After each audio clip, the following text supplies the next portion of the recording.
안녕하십니까. 평생투자파트너 회원관리팀입니다.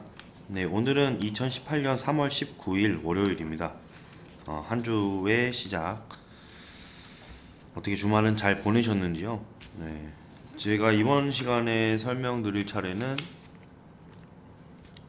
피터 린치의 이제 월가를 떠난 영웅에서 11번째 설명드릴 차례죠.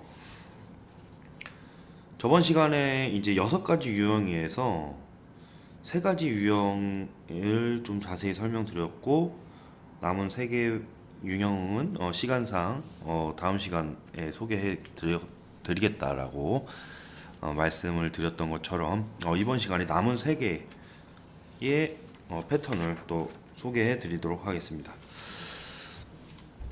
우선은 잠시만요.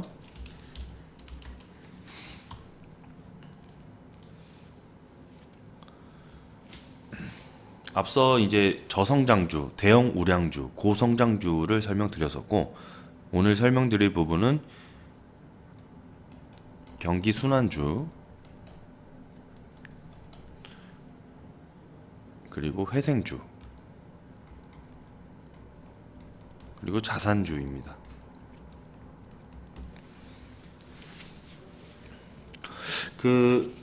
일단은 경기순환주라고 하면 그냥 말 그대로 제목에서 느껴지실 수 있다시피 이해하시면 되겠는데요, 어려운 부분은 아닙니다.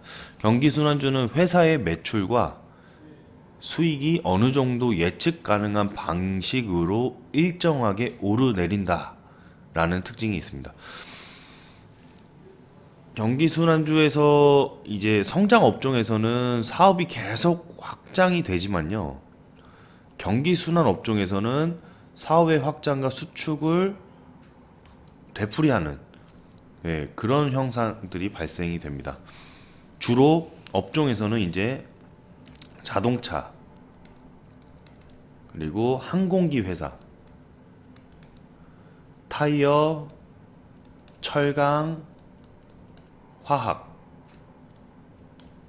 회사 등은 모두 경기순환주라고 소개를 하는데요, 방위사업체도 플러스해서 경기순환주에 해당될 수 있는 이유가, 경기순환주 주기에 따라서 이제 움직이는 것은 동일하고 회사의 수익이 다양한 행정부의 정책에 따라서 증감하기 때문이다 라고 설명을 합니다. 경기가 침체에서 벗어나 활력을 되찾게 되면은 경기순환 기업은 번창하고, 또 이 회사의 주가는 대형 우량주보다 훨씬 빠르게 상승한다는 특징이 있습니다. 이러한 현상은 사실 당연한 일인데, 호황기에는 사람들이 새 자동차를 사고 항공편을 더 이용하고 철강 및 화학 제품 등에 대한 수요 또한 증가하기 때문이겠죠. 순환주기의 잘못된 시점에 이러한 유형의 주식에 투자할 경우에 투자액의 절반 이상을 순식간에 날릴 수 있어요. 순환주기의 잘못된 시점이라고 하면 당연히 하락 국면에 진입할 수 있는 시점이죠. 경기 침체 국면에. 이럴 때 투자액의 절반 이상을 순식간에 날릴 수 있다는 뜻이 마이너스, 정말 이제 반토막이 날 수 있다는 뜻이고, 주가가 다시 상승하려면 몇 년을 더 기다려야 할지도 모른다 라고 이야기를 하면서 상당히 이게 경각심을 불어일으키고 있습니다. 이러한 특징으로 보아서 많은 사람들이 가장 많이 오해하는 주식이라고 말하는데, 경기순환주는 대부분의 대기업이 차지하고 있거든요. 그래서 이름만 대면 알 수 있는 기업들이기 때문에 믿음직한 대형 우량주와 착각하기가 쉽다는 거죠.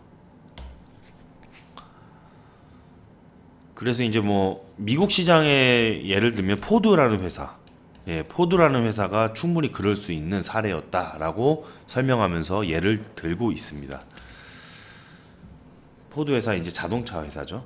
예. 그 다음 이제 회생주를 설명을 드리자면,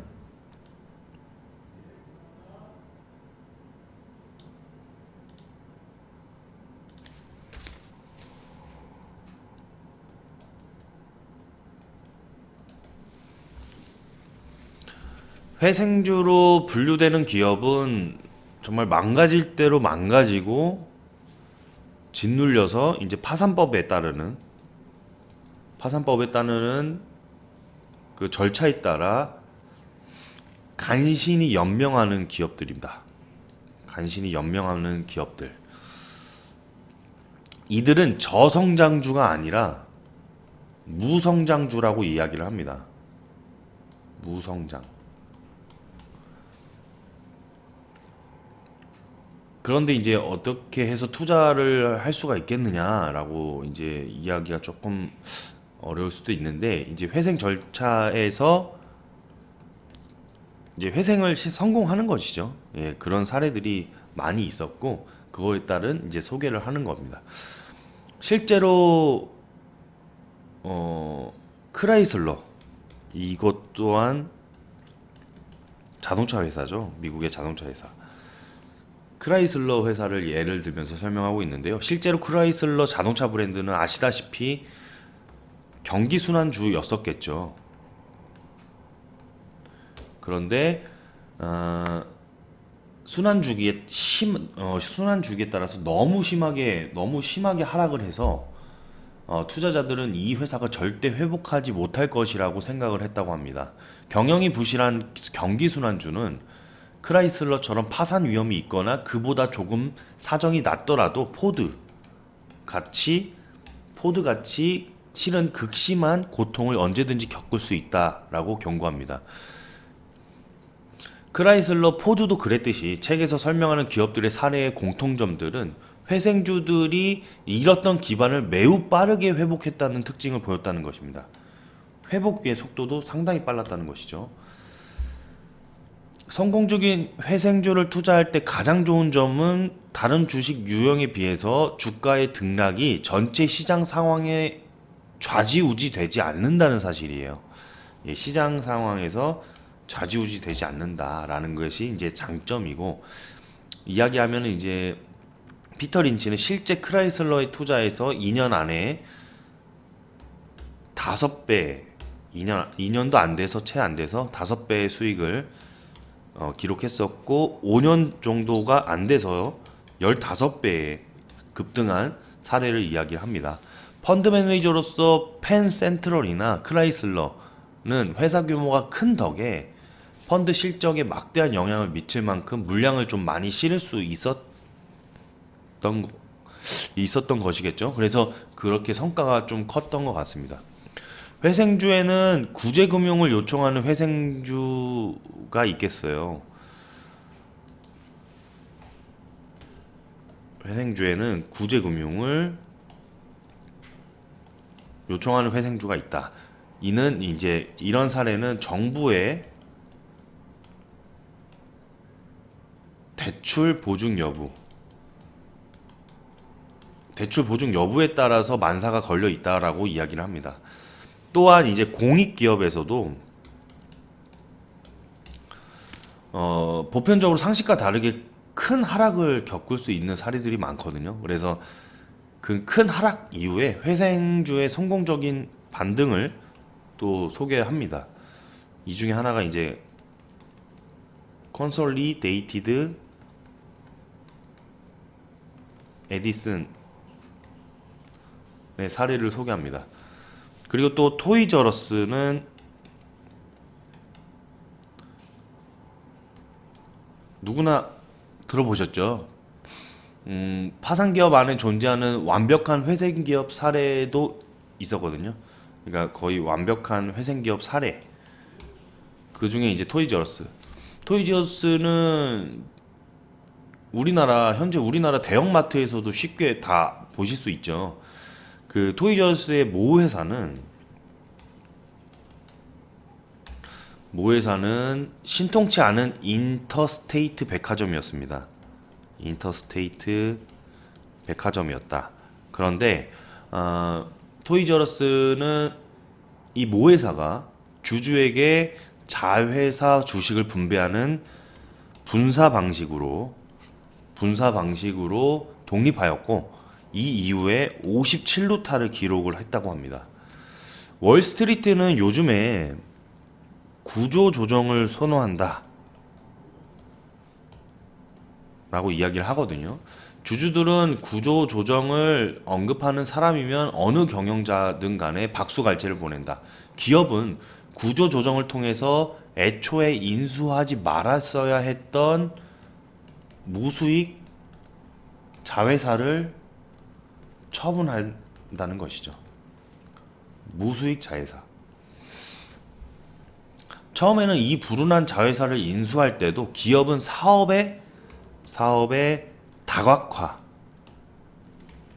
다각화라는 측면에서 명목으로 따뜻한 박수갈채를 보냈었겠죠. 근데 이제 피터 린치는 이를 사업의 다악화라고 부릅니다. 사업의 다악화에 대해서는 나중에 자세히 더 설명을 한다고 하는데, 사실 사업의 다악화의 유일한 장점은 일부 사업들이 계속 악화가 되는데 다른 사업에서 그나마 회생 기업으로 부활할 여지가 남아있다는 점 빼고는 무분별한 사업 확대의 폐해를 정확하게 지적을 하는 것 같습니다. 네, 그렇게 해서 지금 회생주의 소개를 쭉 해드렸고, 자산주는 말 그대로 책의 내용 그대로 읽어드리자면, 자산주란 월스트리트 사람들은 모르지만 당신은 알고 있는 값 있는 자산을 보유한 기업을 말한다. 그렇게 수많은 분석가와 기업 사냥꾼이 기웃거리며 돌아다니는데 월스트리트가 파악하지 못하는 자산 따위가 있을성 싶지가 않다. 그러나 장담하는데 그런 자산은 분명히 존재한다. 자산주는 현장에 대한 강점이 가장 큰 힘을 발휘할 수 있는 주식이다. 자산은 현금 무더기처럼 아주 단순할 때가 있다. 단순할 수도 있다. 때로는 부동산이 자산이 되기도 한다. 간단한 예죠. 부동산. 나는 앞서 페블 비치가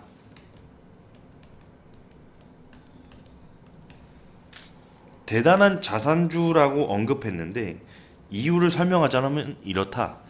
1976년의 말에 페블비치의 주가는 14.50달러였다. 발행 주식수 170만 주를 감안한다면 당시 회사의 전체 가치는 겨우 2,500만 달러 정도로 추산된다. 하지만 3년도 채 지나지 않은 1979년 5월에 21세기 폭스는 7,200만 달러로 즉 주당 42.50달러의 가격으로 페블비치를 인수했다. 그 이유가 있었겠죠. 게다가 인수한 다음 날에 21세기 폭스는 페블비치 부속 자산 중의 하나인 자갈 채취장을 3천만 달러에 팔았다. 자갈 채취장 그 부동산을 3천만 달러 바로 팔았다고 하는 겁니다. 다시 말해서 자갈 채취장 하나의 가치만 해도 1976년에 투자자들이 알고 있던 회사 전체의 가치보다 2,500만 가치보다 높았죠. 당시에 그 자갈 가치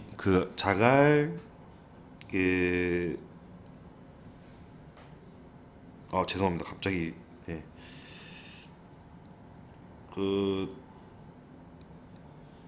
아까 뭐라고 했죠? 제가 자갈 채취장 맞아.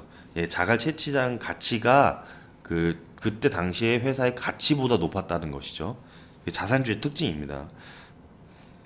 당시에 페블비치를 통째로 매수했다면 투자자들은 그 주변 모든 인접 토지, 델몬트 숲과 몬터레이 반도의 토지 1,100만 제곱미터 그뿐만 아니라 300년 묵은 나무들, 호텔, 골프장 2개 이 부분을 다 거저 얻을 수 있었다라고 이야기를 합니다.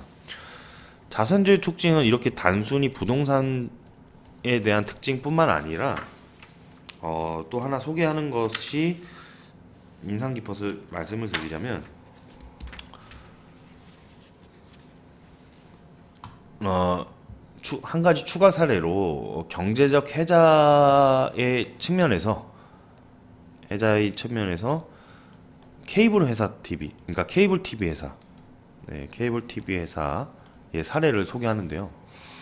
텔레커뮤니케이션의 거대한 자산은 바로 수백만 가입자,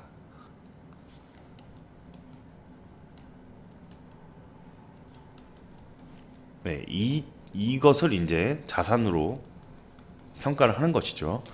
이 또한 자산주에 속할 수 있다는 점입니다. 피터 린치는 케이블 TV 회사인 텔레커뮤니케이션 주식을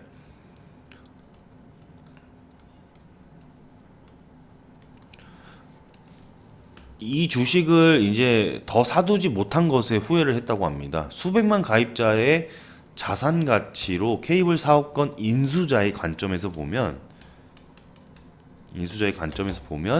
가입자 한 사람당 지불하는 가치는 15년 전에는 200달러였으나 10년 후에는 400달러로 뛰었고 다시 5년 후에는 이 이후에 5년 후에는 1000달러 가치 호가하더니 지금 이 시점에 무려 2200달러의 가치로 치솟았다고 합니다.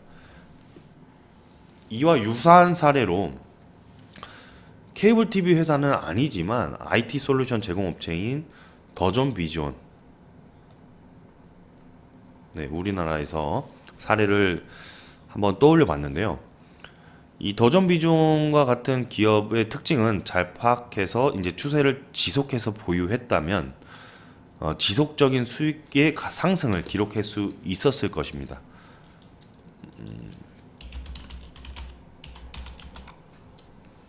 계속해서 이제 상승을 하고 있죠. 이 사례는 이제 그 전에 그 경제적 해자의 그 소개로 책을 소개하는 사례에서 또 다뤘던 적이 있습니다. 그 사례에 대한 부분이 생각이 나는데요. 이렇게 이제 주식의 유형을 분류하는 것은 투자 논리를 개발하는 첫 단계이다라고 피터 린치는 이야기를 합니다. 죄송합니다. 주식의 유형을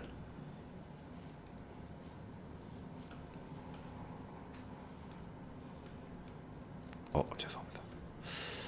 자꾸 주식의 유형을 분류하는 것은 투자 논리를 개발하는 첫 단계다.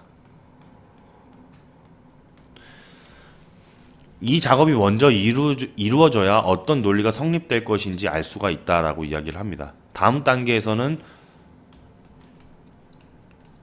투자 논리를 구성하는데 더 구체적인 요소들을 살펴본다라고 이야기를 하면서 그런 구체적인 요소들이 어떤 것이 있는지 다음 시간에 또 소개를 하도록 하겠습니다. 이번 시간에 설명 들어주셔서 감사드리고요. 다음 시간에 또 인사드리도록 하겠습니다. 감사합니다.